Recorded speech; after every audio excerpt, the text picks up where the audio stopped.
말씀 보겠습니다. 말씀은 창세기 1장 2절 말씀입니다. 땅이 혼돈하고 공허하며 흑암이 깊음 위에 있고 하나님의 영은 수면 위에 운행하시니라. 기본적으로 성경은 과학책이 아닙니다. 어떤 과학을 증명하거나 설명하기 위해 쓰여진 책이 아니라는 것이죠. 과학은 여러 종류의 현상의 일정한 법칙을 발견해서 그것을 정리한 것입니다. 그래서 다음에도 같은 조건이 일어나면 같은 결과를 도출해낼 수 있다는 것이죠. 그래서 법칙입니다. 그런데 창세기 1장을 보면 놀랍게도 과학의 서술을 볼 수 있습니다. 창세기는 누가 썼나요? 창세기는 모세가 썼습니다. 모세오경이라고 하죠. 창세기, 출애굽기, 레위기, 신명기, 민수기, 이것을 모세오경이라고 하는데 모세가 쓴 책이에요. 그럼 창세기는 모세가 쓴 것이죠. 모세는 어림잡아도 6,000년 전의 사람입니다. 그가 살았던 시대에도 과학은 있었을 것입니다. 그러나 지금의 과학적 발전으로 보면 아주 기초적인 수준이었을 것으로 생각됩니다. 그 중에 우주에 대한 과학, 지구의 생성에 대한 과학 등은 점성술사의 영역으로 당대에는 가장 학식이 많은 지식인이었을 것입니다. 그들은 지구의 하늘에 별들이 움직이는 것으로 미래를 점치거나 재앙을 피하기를 바랬을 것입니다. 그러니까 일식, 월식 이런 현상들을 보면 굉장히 특별하게 여기고 의미를 부여하고 그것에 힘을 얻거나 또 저주가 내린다고 생각도 했었던 것이죠.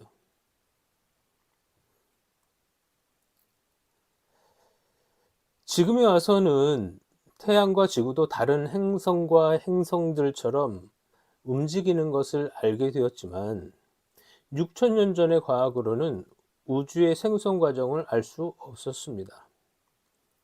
그런데 놀랍게도 지금에 와서 보면 창세기에서 말하는 묘사와 순서대로 창조되었음을 알고 놀라고 있습니다.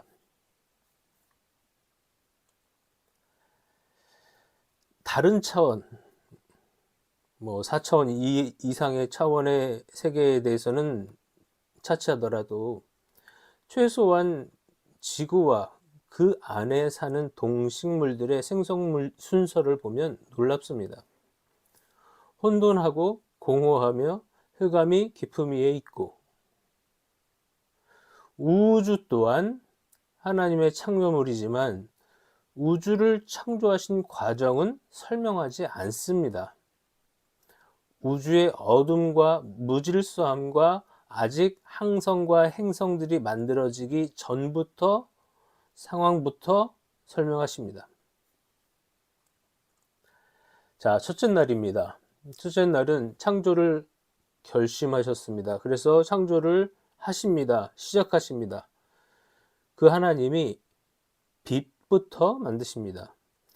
아무것도 없는 상태에서 빛을 만드시니 당연히 어둠과 구분되었을 것입니다. 빛을 낮이라 부르시고 어둠을 밤이라 부르시니라. 빛을 낮이라 어둠을 밤이라 부르셨다는 것은 저녁과 아침으로 구분되는 것과 다릅니다.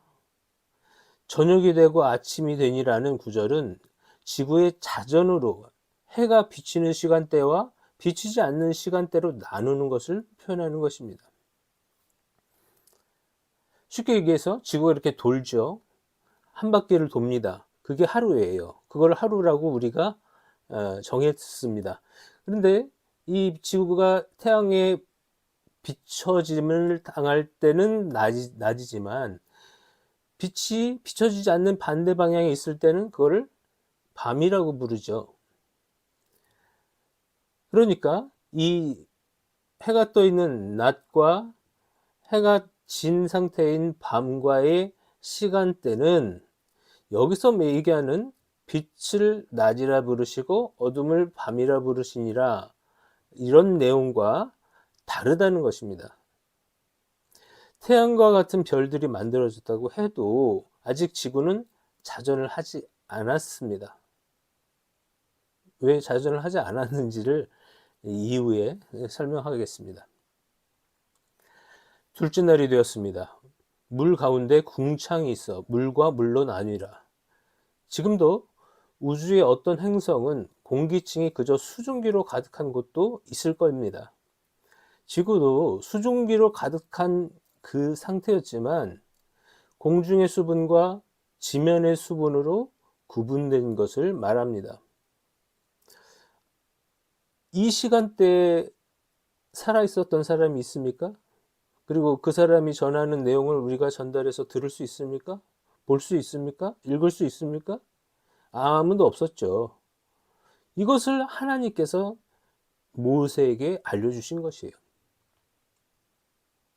그렇기 때문에 누구도 이것이다라고 100% 확실하게 주장할 수 있는 사람은 아무도 없습니다. 그러나 우리가 인식하는 것들은 몇 가지가 있죠. 노아의 홍수 때 이 공중의 수분이 땅에 한꺼번에 쏟아져 내림으로써 땅이 감당할 수 있는 양이 아니었기 때문에 홍수가 난 것으로 해석합니다. 아직도 지구는 자전하고 있지 않았습니다. 둘째 날도 그렇게 저녁이 되고 아침이 되니라는 구조는 지금 지구의 상태와 서로 맞지 않습니다. 그러면 셋째 날입니다. 천하의 물이 한 곳으로 모이고 묻이 드러나라 하시니 그대로 되니라. 여러분, 물이 왜 한 곳으로 모입니까? 당연하지요. 중력이 있으니까 물이 낮은 곳으로 모여서 그 형태를 유지하는 것이죠. 그리고 물이 없는 곳은 묻입니다. 땅입니다. 그래서 땅과 바다가, 땅과 강이 분리가 되는 것입니다. 이것은 무슨 얘기냐면 이때에 비로소 중력과 자기장이 지구에 생기게 되었다는 말입니다. 지구는 모든 물체를 그 가운데 방향으로 끌어당깁니다. 다른 별들도 마찬가지지만, 별들과 행성들도 마찬가지지만, 그러니 물은 함께 모여 바다를 이루고 밀도가 더 바다보다 높은 흙과 바위는 그냥 땅이 되었습니다. 그 자리에 멈춰 서 있었죠. 그리고 그 땅에 풀과 채소와 나무를 만드시고 자라나게 하셨습니다. 자, 넷째 날, 이때 비로소 태양과 달을 만드십니다. 그리고 자전과 공전을 명하십니다. 자전은 낮과 밤을, 공전은 계절이 생기게 합니다. 놀라운 말씀이죠. 인류의 역사 속에서 대부분의 시간은 지구가 세상의 중심이라고 믿었습니다. 예를 들어 1522년 마젤란에 의해서 지구가 둥글다는 것이 증명되기까지 사람들은 평평한 지구에 태양과 달이 동에서 서쪽으로 움직인다고 생각했습니다. 다른 신화를 보면 태어났다가 죽었다, 이런 표현으로도 쓰기도 하죠. 그리고 지구의 끝은 낭떠러지라고 믿었습니다. 다윗은 시편 139편에서 이렇게 표현합니다.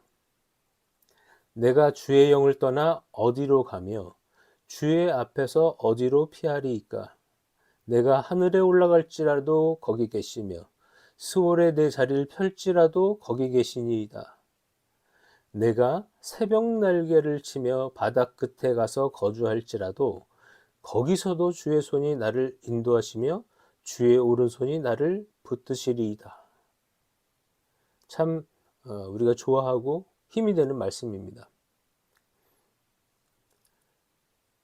그래서 여기서 주 하나님은 어디에나 계시고 나를 보호하실 것이다 라는 확신을 다윗은 표현하고 있습니다. 그런데 여기 새벽 날개를 치며 바다 끝에 가서 라는 표현이 있습니다. 이것은 새벽 날개가 뭐냐? 어떤 동물의 날개냐? 날개 모양의 어떤 무엇이냐? 그 당시에 새벽 날개는 무엇이냐면 해가 동쪽에서 이렇게 뜹니다. 땅 위에서 뜨든지 바다 위에서 뜨든지 뜹니다. 그러면 어떻게 됩니까? 그 빛이 쫙 좌우로 펼쳐집니다. 장관이죠. 그것을 새벽 날개라고 표현하고 있는 것입니다. 그럼 얼마나 빠를까요? 당연히 엄청나게 빠릅니다. 빛의 속도보다 빠른 것은 현존하지 않으니까. 해가 아주 빠르게 그 빛을 뿜어냅니다. 그래서 빠르게 날아갑니다. 그것을 새벽 날개라고 표현하고 있는 것입니다. 근데 이 새벽 날개로 날아가는 곳이 어디라고 합니까? 바다 끝입니다. 바다의 끝이 어딜까요? 우리의 시야가 닿는 수평선일까요? 인류는 꽤 오랫동안 바다의 끝이 있다고 믿었습니다. 그 바다의 끝에 도달하면 폭포처럼 떨어져 죽는다고 생각했습니다. 그러니까 여기에서 말하는 바다의 끝은 다윗이 생각할 때는 가장 먼 곳을 이렇게 표현한 것입니다. 정리하자면 내가 주 하나님을 떠나 어디로 가겠습니까? 하늘에도 계시고 지옥에도 계시고 가장 빠른 속도로 가장 멀리 간다 해도 거기에 계셔서 나를 인도하시고 보호하실 것입니다. 현대어로 이렇게 풀어서 쓸 수 있을 겁니다. 다윗의 세계관도 이런데 그보다 훨씬 이전의 사람인 모세가 어떻게 자전과 공전을 상상할 수 있었겠습니까? 성령께서 알려주지 않으시면 도저히 떠올릴 수 없는 생각인 것입니다. 이미 태양을 중심으로 지구가 움직이는 것이고 다른 지구를 따라 도는 것이라고 성경은 말하고 있습니다. 즉 지구가 중심이 아니라 태양이 중심이며 태양 또한 수많은 별들이 있는 우주 속의 작은 별에 지나지 않음을 알려줍니다. 잠깐 딴 얘기를 좀 하겠습니다. 우리가 살고 있는 지구는 얼마나 클까요? 지구의 지름은 12,742km라고 합니다. 저도 안 재봤어요. 여러분도 아마 안 재보셨을 겁니다. 그렇다고 합니다. 그러면 태양계에서 가장 큰 행성인 목성은 얼마나 클까요? 지름이 139,820km라고 합니다. 지구는 12,000 이렇게 하죠. 근데 여기는 139,000이에요. 지구 부피의 300배입니다. 목성이 지구 부피의 300배. 그럼 우리는 태양계에 살고 있는데 태양을 중심으로 돌고 있는데 태양은 얼마나 클까요? 태양의 지름은 139만 700m. 감도 안 오죠, 이제부터는. 밤하늘에 가장 밝게 빛나는 별이라고 얘기할 수 있는 그 시리우스 A라는 별은 그 지름이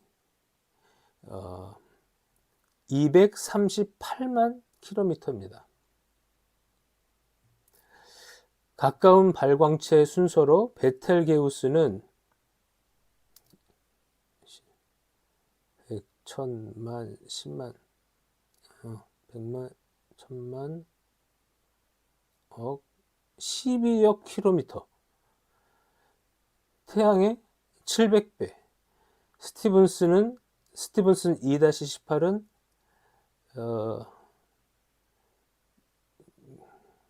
10만, 100만, 1000만, 억, 3억 킬로미터. 지름이 태양의 200배, 2000배이며 TON 618이라 이름 붙여진 블랙홀은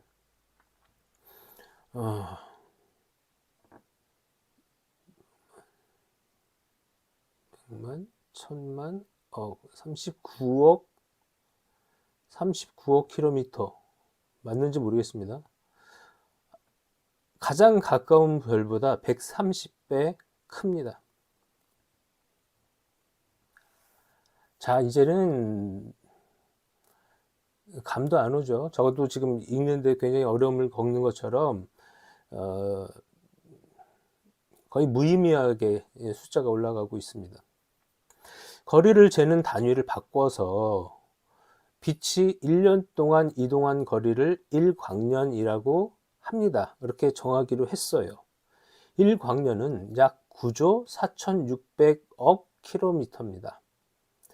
성경에서 묘사하고 있는 우주의 모습 중 하나인 먼지와 얼음의 덩어리도 1.6광년이고 창조의 기둥이라 불리는 성간가스와 먼지 덩어리는 5광년.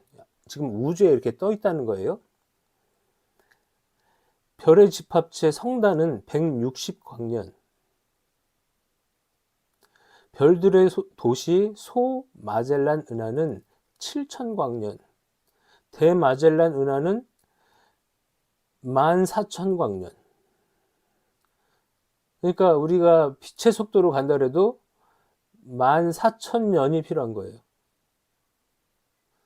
우리의 은하는 12만 광년입니다.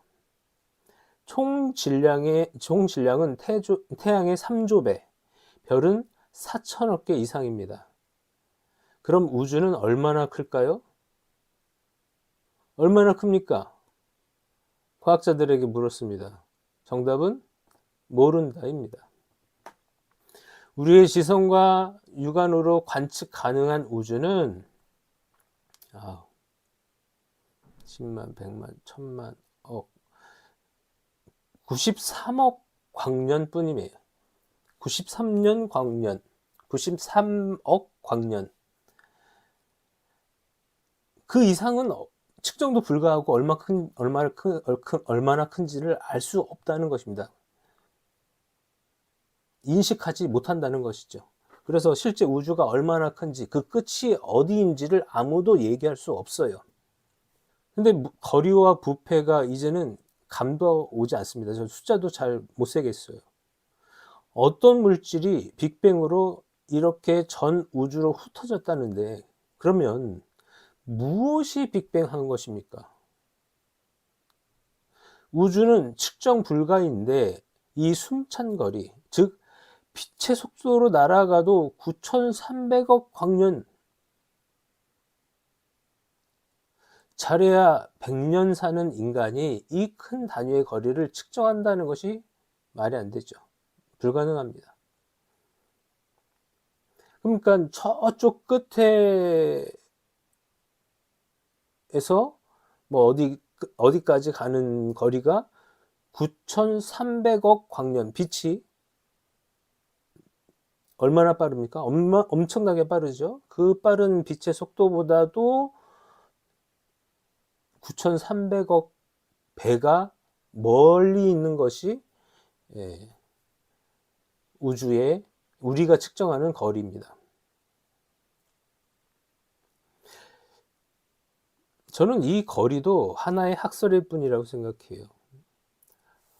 설사 추측한 거리가 틀렸다고 해서 증명해 보일 수도 없고, 맞았다고 해도 증명할 길이 없습니다. 그렇죠? 저는 지구의 나이도 마찬가지라고 생각합니다. 수만 년, 수백만 년 하는데 그 측정 결과 학자들의 견해는 일치합니까?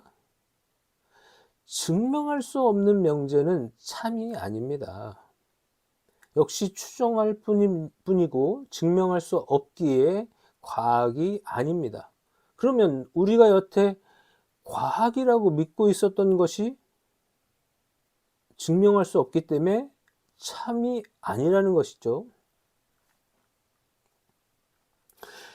인간은 얼마나 작은 존재며 얼마나 한계가 많으며 지금은 진리라고 굳게 믿는 것이 시간이 조금 지나고 나면 이전의 학설이 얼마나 무거치했고 무지했는지를 나중에서야 알 수 있게 됩니다. 그러면서 기독교는 과학이 아니고 우리가 믿고 의지하고자 하는 것을 써놓은 창작물에 불과하다고 합니다. 질문하겠습니다. 당신들이 믿는 과학, 과연 믿을만 합니까? 저는 기독교가, 성경책이 과학적으로 완전하다고 생각하지 않습니다. 왜냐하면 과학 자체가 절대 진리라는 것이 아니기 때문이에요. 따라서 과학도 믿음의 영역, 추측의 영역이라는 것입니다. 다시 본문으로 돌아와서 다섯째 날입니다. 물과 바다의 생물들을, 하늘에 나는 생물들을 종류대로 창조하셨습니다. 하나님께서 만드신 그 창조물이 우리 눈앞에 있는 생물과 같을까요? 다시 묻겠습니다. 하나님이 만드실 때의 그 생물이 지금 우리 눈앞에 왔다 갔다 하는 생물과 같은 것이냐는 말이에요. 물론 같은 것도 있을 겁니다. 그러나 다른 것도 있을 수 있다고 생각합니다. 위에서 조심스럽게 정리한 바와 같이 넷째 날에야 비로소 자전과 공전이 이루어지면서 식물들과 생물들이 살아갈 조건과 환경이 만들어지기 시작합니다. 그리고 자전과 공전 없이는 하루라는 개념도, 1년이 사계절이라는 개념도 없습니다. 넷째 날 이전에 저녁이 되고 아침이 되니는 후렴구로 하나의 시대를 매듭짓는 표현이라 하겠습니다. 저는 물론 하나님이 일주일, 즉 6일 만에 천지를 창조하실 수 있다고 믿습니다. 그럴 의지가 있다면 그럴 능력을 갖고 계시다고 저는 믿습니다. 그러나 우주가 아까 전에 얼마의 거리라고 말씀드렸죠? 이게 빛보다 빠른 속도로 물질들이 퍼져나간다 할지라도 도저히 측정 불가인 우주가 빛보다 더 빨리 그 물질들이 날아갔을 거라고 생각하지도 않지만,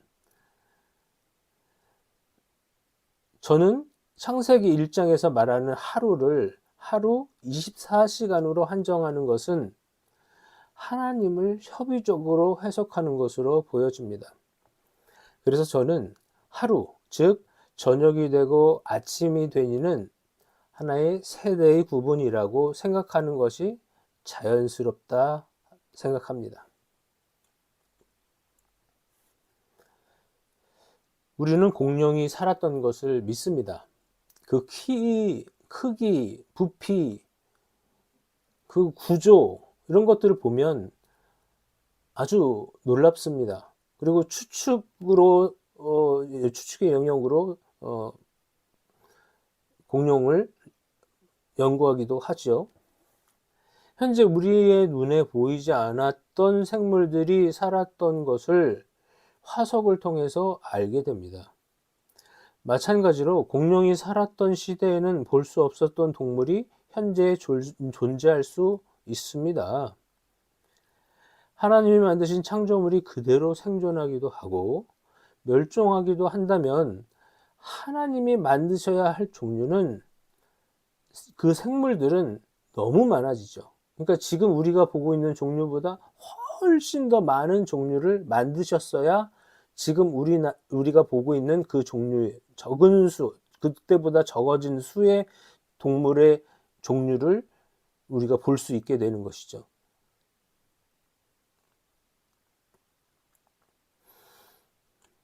따라서 저는 모든 식물들과 동물들과 모든 생물들이 멸종하기도 하지만 모든 동식물은 달라지는 환경에 필요한 기능을 가진 동물과 환경에 적합한 생물만이 살아남는다고 생각합니다. 예를 들면 바다에 있던 사막이 있습니다. 바다에 있던 사막을 어떻게 하냐? 소금이 발견되기도 하죠. 사막 한가운데. 그럼 사막에도 살 수 있는 동물만이 살아남을 것입니다. 아니면 사막에 적합한 동물들이 모여왔을 수도 있겠죠. 그러니까 한순간에 바다가 사막이 된 게 아니라고 한다면 점차 시간이 지나면서 그렇게 되었다면 생물들의 변화들도 있었을 것이다.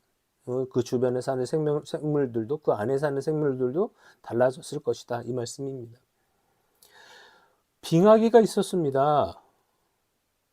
그러니까 그걸 어떻게 하죠? 영구 동토층 뭐 이런 데서 조사를 해보면 어느 때 굉장한 빙하기가 있었다는 것을 발견하게 됩니다. 그 추위에 견딜 수 있는 생물만이 살아남을 수 있었을 겁니다. 우리가 보고 있는 모든 생물들은 그런 자연의 변화에 적합한 기능을 가진 동물들입니다. 우리 인간은 어떨까요? 14세기에 흑사병이 전 유럽을 휩쓸었습니다. 유럽 인구 중에 30% 혹은 60%가 사망했다고 과학자들은 추정합니다. 그러니까 어림잡아서 유럽 인구의 반 정도가 사망했다는 것입니다. 무엇 때문에? 패스트, 흑사병 때문에. 흑사병의 원인인 패스트균뿐만 아니라 여러 유행병을 이겨낸 결과가 여러분과 저입니다. 그 많은 병균과 세균과 뭐 각종 외부의 물질로부터 우리 자신을 보호할 능력이 있어서 그렇게 저렇게 지금까지 이어왔다는 것이죠. 그것을 견디지 못한다면 도태되는 것이죠. 또 남미를 정복한 유럽인들은 그 힘과 무기로서 정복한 것이 아니에요. 그 유럽인들이 몸속에 이미 가지고 왔던 그리고 항체가 생겨서 이기고 있었던 그 병균들, 천연두를 비롯한 각종 전염병에 원주민들이 항체도 없고 면역력이 없기 때문에 전체 인구의 10분의 1만 살아남고 나머지가 다 죽었다는 것이에요. 반대로 남미에서 옮겨온 것이 있습니다. 매독입니다. 매독균으로 유럽이 큰 피해를 입었습니다. 전쟁도 마찬가지입니다. 강한 민족이 약한 민족을, 강한 인종이 약한 인종을 지배하고 완전히 대학살을 벌이기도 합니다. 그러나 종을 뛰어넘는 진화는 있을 수 없습니다. 돌연변이는 생식 능력이 없기 때문입니다. 종이 달라지면 자기처럼 돌연변이를 겪은 다른 개체를 만나야 되는데 똑같은 방식으로 돌연변이가 된 개체를 만날 수 있는 가능성이 얼마나 될까요? 거의 없죠. 거의가 아니라 거의 없습니다. 그럼 이전의 종과 교합을 해서 새로운 종을 만들었다고 할 수도 있을 것입니다. 호랑이와 사자를 교배시켜서 얻은 동물이 있습니다. 라이거입니다. 그렇죠. 라이거는 생식 능력이 없습니다. 말과 당나귀의 교합으로 태어난 동물도 있습니다. 이것이 노새입니다. 노새 또한 생식 능력이 없습니다. 이종 교배가 반드시 우성 유전자만 가져온다고 할 수 없습니다. 또 돌연변이가 이전의 종보다 우성적 능력을 가졌다는 것을 담보하는 것도 매우 어렵습니다. 또한 종 간의 진화를 받아들이면 우리 인류의 경우에 더 진화된 인류가 덜 진화된 인류를 지배하고 멸절시키는 것이 당연하다고 받아들여지게 됩니다.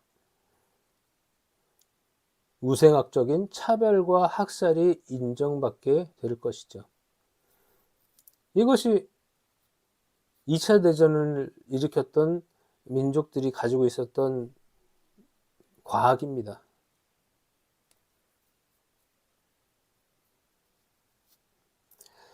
다윈의 진화론은 종의 다양성으로 진화한다는 것입니다. 흑인과 흑인이 결혼해서 아이를 낳는데 백인 아이가 태어날 수도 있지요.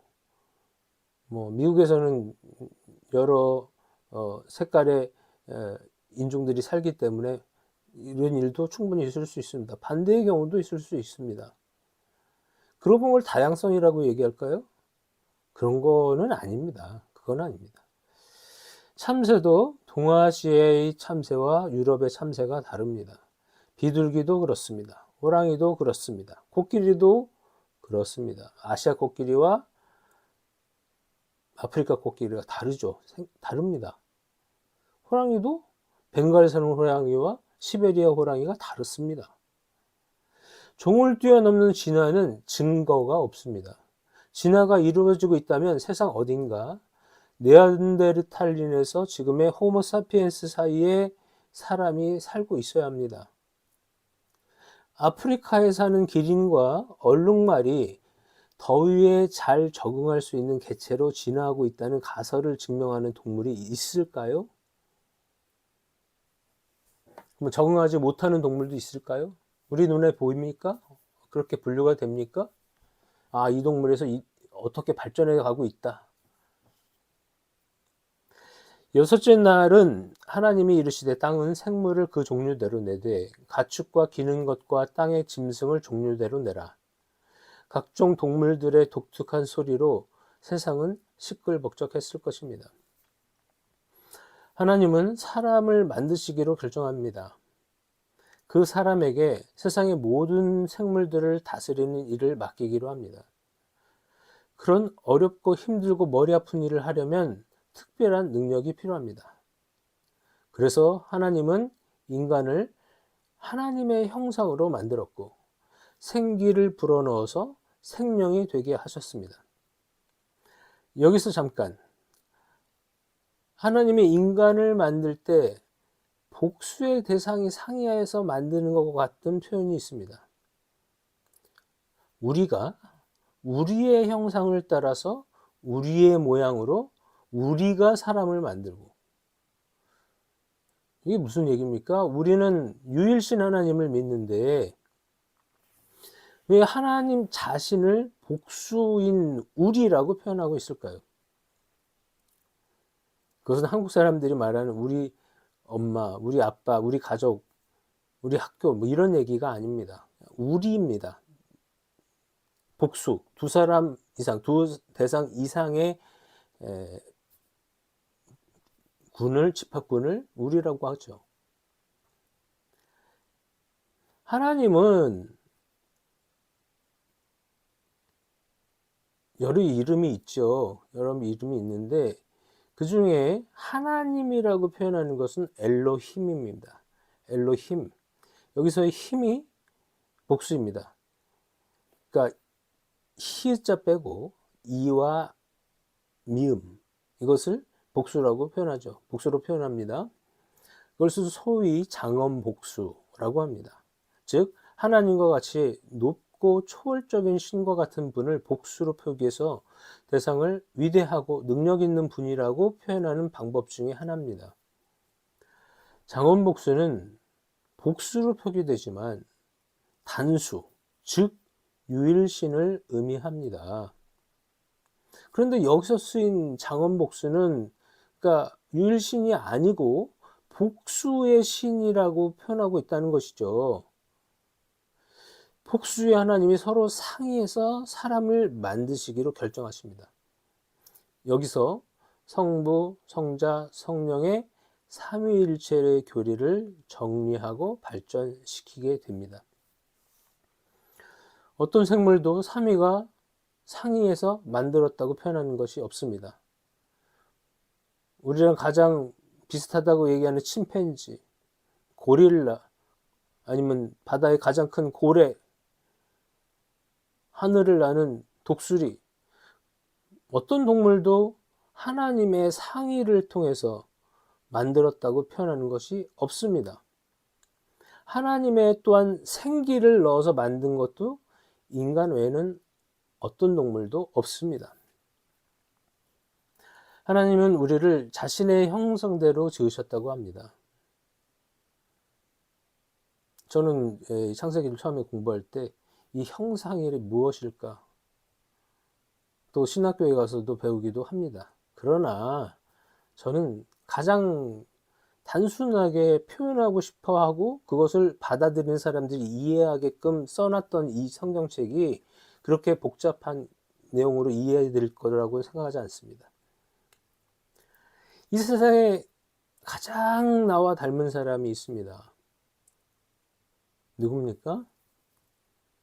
가까이는 형제가 있을 수 있습니다. 뭐 쌍둥이 같은 경우, 그리고 뭐 쌍둥이 아니더라도 형제가 아주 닮았을 수 있습니다. 근데 또 어떤 자녀는 아버지 쪽을 닮았던 사람도 있고 어머니 쪽을 닮은 사람도 있습니다. 또 안 닮았다고 생각하는 사람도 있습니다. 또 할아버지를 닮았다고 하는 사람도 있습니다. 여러 사람들이 있죠. 또 나와 가장 닮은 것을 찾자면 내 자녀보다 더 닮은 사람은 없죠.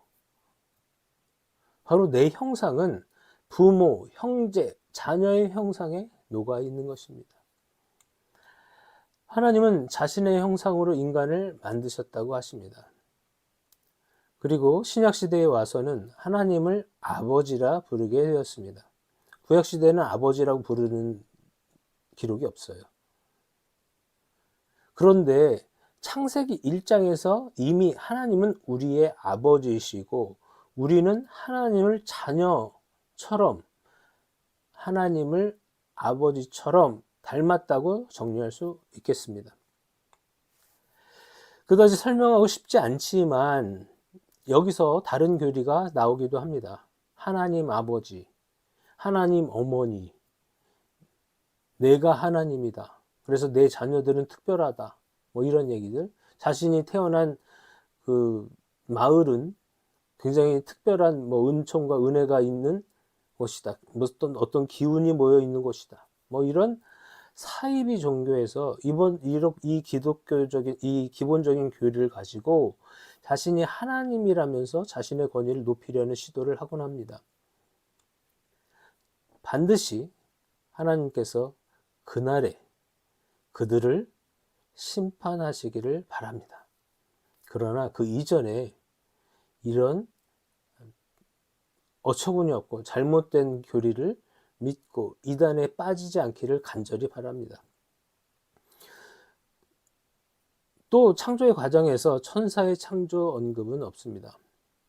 그럼 천사는 언제 만들어졌습니까? 어떤 목적으로 어떻게 만들어지는지 알고 싶어요. 기독교로 분류되지만 천사를 숭배하는 교파도 있습니다. 뭐 콥트 교회 뭐 이런 교회도 있다고 하더라고요. 확실한 정답을 알려드리겠습니다. 천사가 언제 만들었는지, 어떤 목적으로 만들었는지, 어떻게 만들어졌는지 정답은 모른다입니다. 성경에서 언급하지 않은 것은 빈칸으로 놔둡시다. 그 빈칸 때문에 하나님을 아는 데는 큰 문제가 생기지 않습니다. 천사는 하나님의 창조물이자 하나님의 사자로서 육체가 없는 영적 존재입니다. 현재 자체는 인간보다 능력이 뛰어나지만 하나님이 그 천사들을 위해서 당신의 유일한 독생 아들을 내어주셨다는 기록이 없습니다. 그럼 거기서 멈춰야 하는 것이죠. 더 나아가 창작의 영역, 상상의 영역을 실제한다고 믿고 역사하는 것처럼 여기거나 숭배하거나 다른 이에게 전파한다면 당신은 어느새 이단이라는 영역에 발을 딛고 서 있다는 것을 발견하게 될 것입니다. 이단에게 구원은 없습니다. 아주 무서운 결과입니다. 그러므로 하나님께서 알게 하신 것을 깊이 묵상하고 실천하면 됩니다. 감춰두신 것을 굳이 알려고 하면 짧은 우리의 이성과 오염되기 쉬운 우리의 감각으로 다 알 수 없습니다.